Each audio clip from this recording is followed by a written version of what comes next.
Hello, I'm here.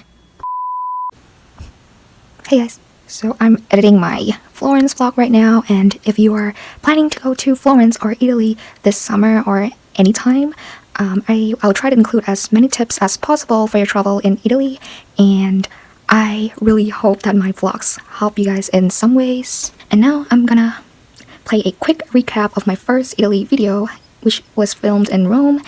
I'll also link the video down below in the description box and also the end screen of this video.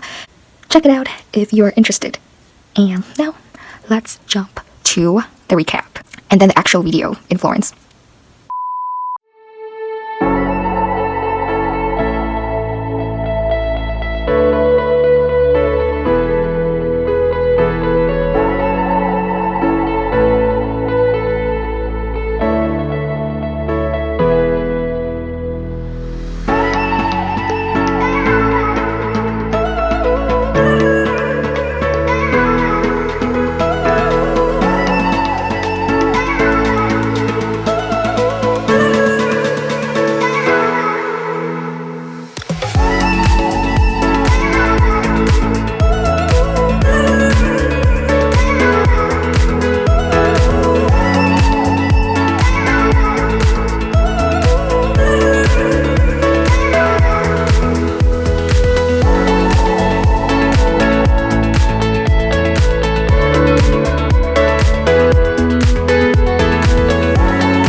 Hey, it's Tam again, and here's Italy and I.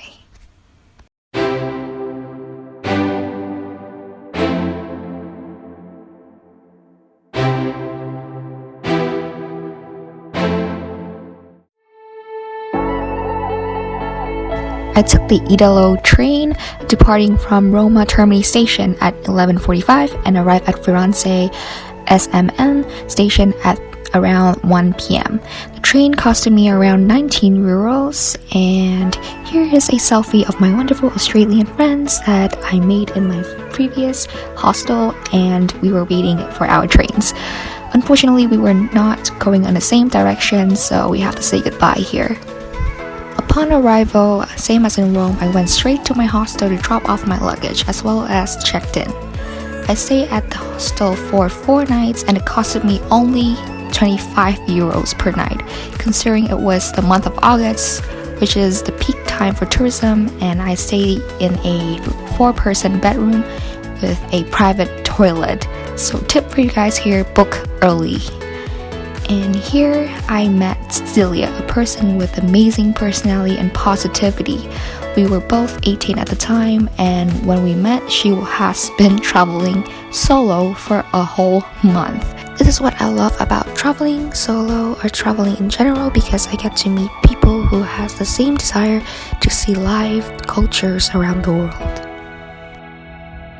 My first destination in Florence was the Cathedral of Santa Maria del Fiore.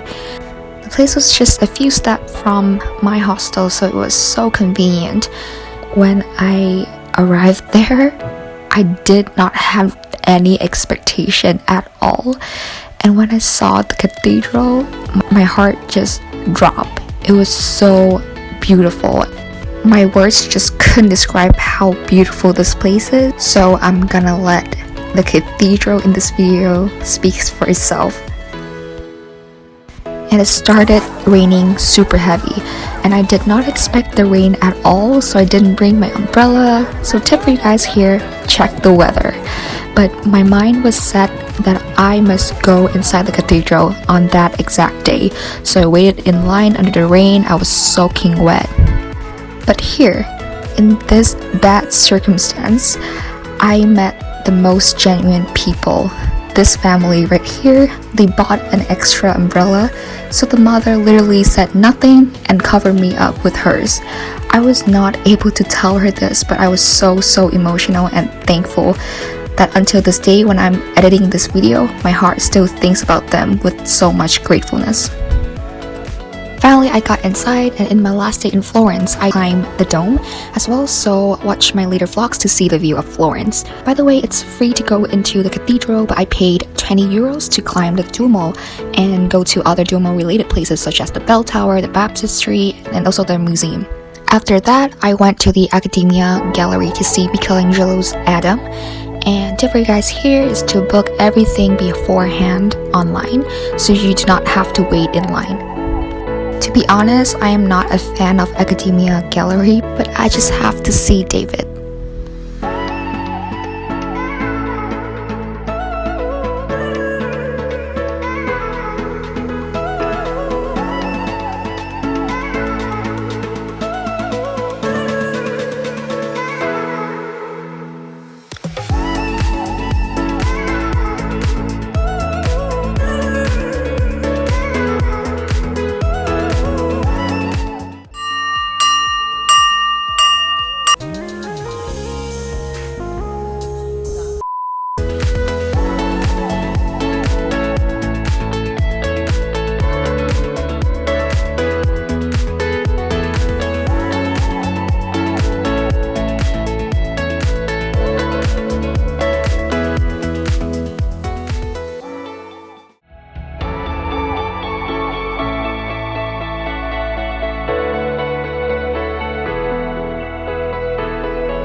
I didn't go inside the Bargello National Museum, but it was on my way to Uffizi Gallery, which is just a few steps from there.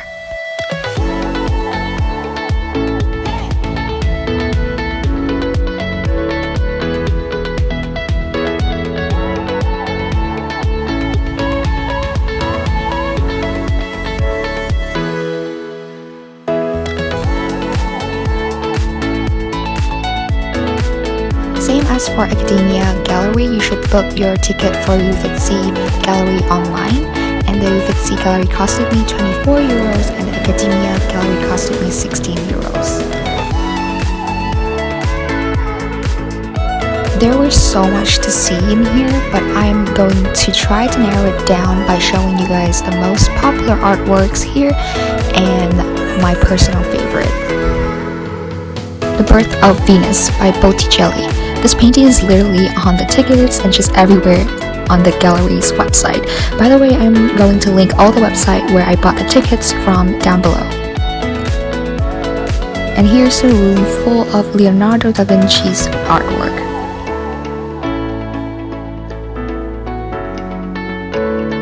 And the next painting is the only finished panel painting by Michelangelo that is preserved until today. And now onto my favorite painting in this gallery, Spring by Botticelli. It might be because it relates to me in some way, but it is definitely because I can see the effort put in by Botticelli when mastering this painting. And by the way, I'm crazy about the texture, the transparency, the folds in the fabric, and this artist nailed it.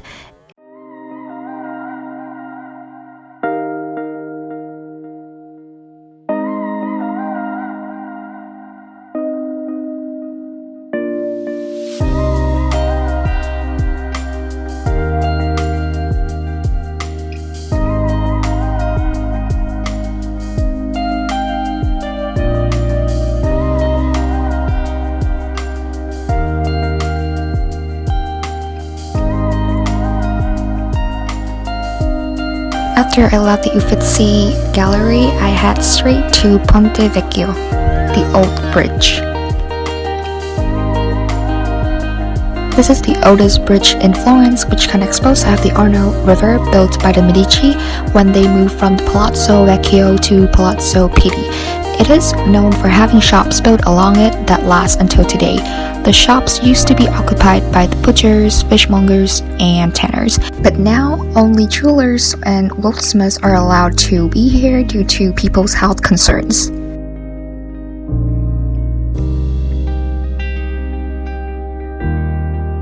Before we move on, I just want to show you guys how they close their shops, which I find super interesting.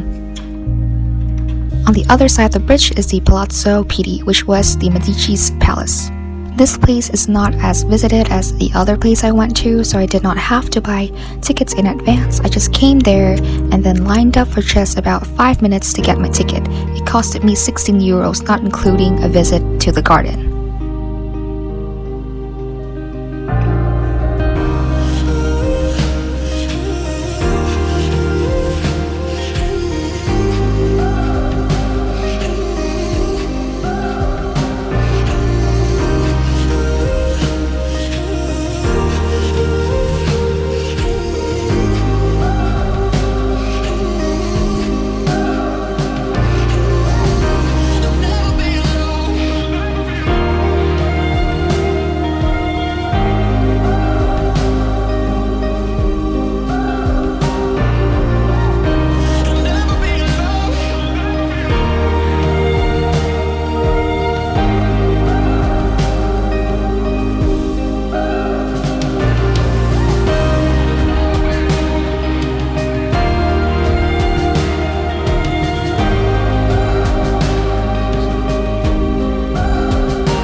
And this is my favorite artwork here.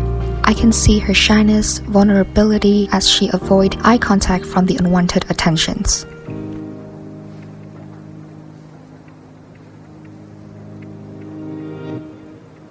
Then it's time to go to Michelangelo's Plaza, which is where you can see beautiful view of Florence from far.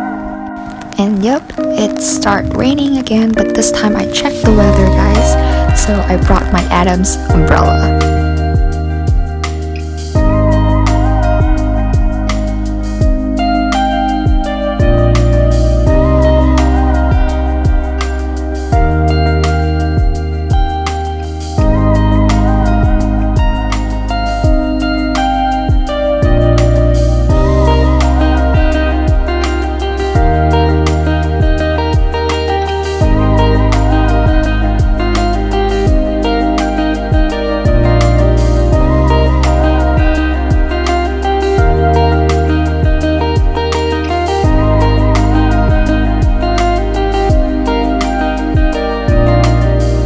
On the next day, I went on a day trip to Siena, San Gimignano, and Pisa, so come along. If you want to see more of my content, subscribe and like.